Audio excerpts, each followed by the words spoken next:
right. This is what people in professional paradise look like on their way into work.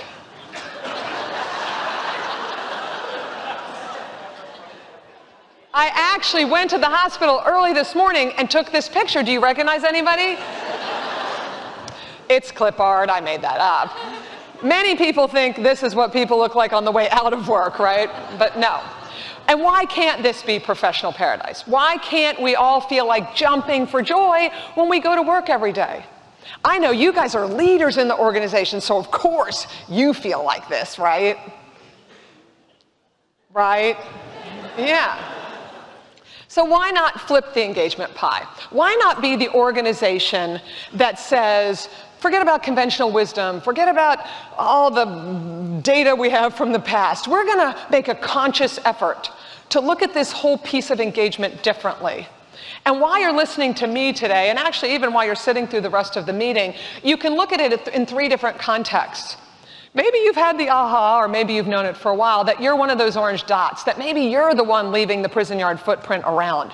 So maybe you need to listen to this and think about, what can I do for myself? Or maybe you're feeling blue dot-ish. You're thinking, I'm a chief paradise officer, I'm good. So you're going to think about this for your team.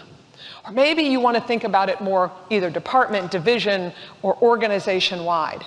My goal would be, at the end of my time with you, you would say to yourself, man, I got exactly what I needed. But the only way that's going to happen is if you sort of set that intention right now to think about what it is you do need.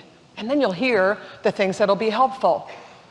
So we're going to talk about 3 of the shortcuts from the book, 6 Shortcuts to Employee Engagement, that you have in front of you. If you'll pick that up right now. I want to officially give you permission to write in your book, no matter what your librarians or English teachers told you. This is a book that's meant to be written in. You'll notice it's a special CHI St. Luke's edition of the book with a foreword by Michael at the beginning. So I hope you'll take time, if you haven't read that yet, to read that later on. So the first shortcut that we're going to be talking about is embracing employee engagement. Now, I have a master's degree in human resource development, and when you're studying human resources, embracing is not usually a good thing, right? You can get in trouble for that at work. So, but I named this first shortcut, Embrace Employee Engagement, because to me, embracing means you hold something tight and you love on it.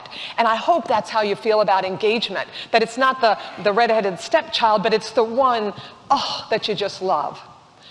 And so we want to start with a shared definition of engagement. Now, this is from a book that's called Understanding Employee Engagement, Theory, Research, and Practice by Dr. Zinta Byrne. It's one of those paperbacks that cost $48. That's how you know it's an academic book, right? So here's her definition. Engagement is a state of motivation wherein one is psychologically present. Well, everybody knows what that means, right? You're psychologically present, meaning while you're doing the work, you're thinking about the work. You're not distracted, you're not distorted, you're in tune. And psychophysiologically aroused. I had no idea what that meant when I first read it. And the aroused word kind of piqued my interest after the embrace. And so I went to look it up. And do you know what psychophysiological arousal is?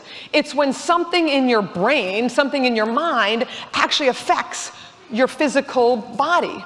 So think about all those athletes that they do visioning exercises around their sports. I remember hearing a story once about an Olympic snow skier that could sit in a chair and think about skiing down the mountain, and they would hook up, monitors and things, and do you know what would happen? His heart rate would go up, and his blood pressure would change, and he'd start sweating, and his eyes would, do all those things just from thinking about it. Well, that's psychophysiological arousal. And here's the deal. We're not in businesses anymore where we get physical rewards for for our work. We don't have a bushel of corn to say, honey, here's dinner, right?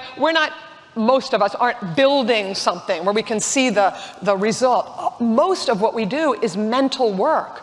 So that's why in this definition, I loved this idea of helping people be more psychophysiologically aroused. And I'll give you some ideas of how to do that in just a minute.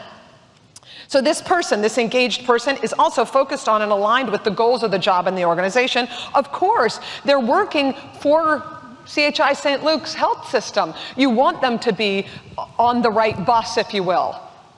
And channeling his or her emotional and cognitive self to transform work into meaningful and purposeful accomplishment. I mean, this is a pretty lofty definition, isn't it?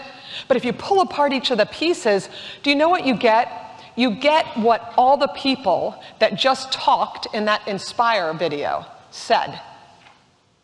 Really, I could get down off the stage right now, we could play that video like 10 times, and you would hear what makes people engaged at work from an external perspective, from the leaders that are helping to engage them. If you were paying attention, you heard about their psychophysiological arousal. You heard about how that leader helped them be more psychologically present, how that leader helped channel their emotional and cognitive self to transform work into meaningful and purposeful accomplishment. It's happening right now in this room with you all and your teams, and that's pretty exciting.